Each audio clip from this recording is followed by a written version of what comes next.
Isuzu NQR L90 avtofurgoni izotermik kuzovda. Qisqacha obzor qilib o'taman.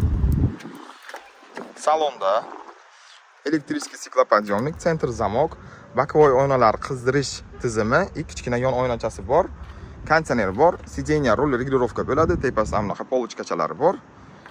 Shuma izolyatsiyasi avvalgilaridan ko'ra yaxshiroq.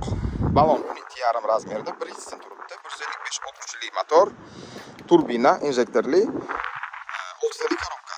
Расходы 100 taga, примерно 15-16, средний 12-11 litrgacha tushadi. Tormoz sistemasi havolik, ana shunaqa ikkita kompressor turibdi. Yon tomondan shunaqa eshigi bor. Orqa podkrilniklari ana shunaqa plastmas bo'ladi, xuddi furalarnikidek.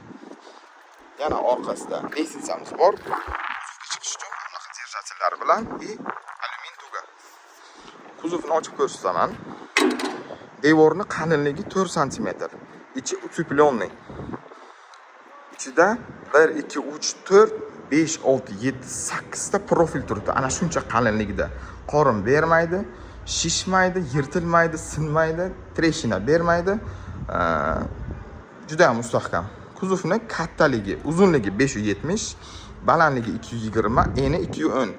26,5 kub hajmni beradi.